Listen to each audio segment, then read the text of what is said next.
तर त्यांना सांगा की दिवाळीच्या सणानिमित्त बंधुराया आल्या आणि तुमच्या पत्नींना 3 दिवस घेऊन गेले. तुमच्या जेवणाची व्यवस्था आमच्या इथे केलेली आहे, घराची चावी इथे ठेवलेली आहे.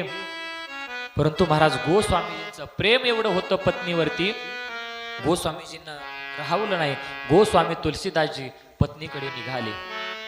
श्रावणाचा महिना आहे, धो धो धो धो पाऊस पडत आहे, दोतडी भरवून गंगा नदी वाहत आहे. आणि एवढ्या भर पावसामध्ये सुद्धा गोस्वामीजी अलीकडल्या तटावरून पलीकडल्या तटावरती पोहोचले. घराच्या जवळ गेले.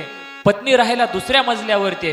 काय करायचं मग? झाडाला त्या खिडकीला एक दोरी लटकवलेली दिसली आणि त्या दोरीला धरलं आणि गोस्वामी तुलसीदासजी खिडकीमध्ये गेले, उडी मारली.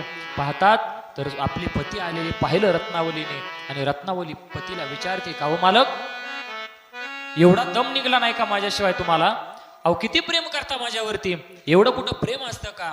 अरे त्यावेळेला गोस्वामी म्हणतात, रत्नावली माझं जाऊ दे, अरे तू माझ्यावरती किती प्रेम करतेस. तुला माहिती होतं की माझे मालक माझ्याशिवाय राहणार नाहीयेत, म्हणून तू गंगा नदीमध्ये एक नाव ठेवलीस आणि खिडकीतून येवा लागल म्हणून एक रस्सी बांधून ठेवली.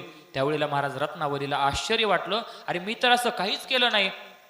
मग चला म्हणली पाहूया. रत्नावली खिडकीच्या जवळ आली आणि पाहिलं तर भला मोठा दोर नसून एक सर्प आहे. गोस्वामीजी त्या सर्पाला धरून खिडकीमधून आत आलते. पत्नीच्या प्रेमापोटी एवढे आंधळे झाले की त्यांना सर्प आहे का दोरी आहे ते सुद्धा दिसलं नाहीये. म्हणून माणसाने बायकोवरती प्रेम करावं, बायकोचं काही ऐकावं, परंतु एवढंही ऐकू नये, आहे की नाही? एवढे ऐकू नये. मग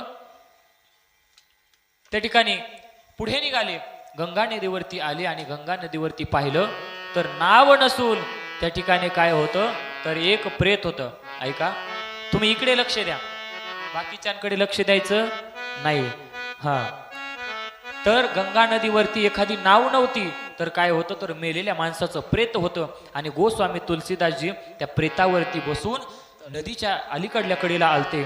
त्यावेळेला रत्नावलीने पतिदेवाला उपदेश केला आणि पतीला म्हणते, गोस्वामीजी तुलसीदासजींना म्हणते, ओ मालक, अहो किती प्रेम करता या जीवावरती, अहो या चमड्यावरती किती प्रेम करता. एक सांगू मालक, एवढं प्रेम जर तुम्ही त्या भगवान परमात्म्यावरती केलं, त्या रामावरती केलं, अरे तो राम माझ्यापेक्षा सुंदर आहे. कसा आहे महाराज राम?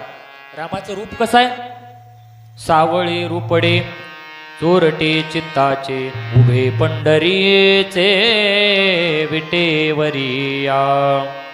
अरे एवढा रूपवान असणारा ज्याने मला तयार केलेला आहे, माझ्यापेक्षा रूपवान असणारा भगवान परमात्मा आहे आणि तुम्ही या चमडीवरती प्रेम करता. महाराज बायकोचा उपदेश ऐकला.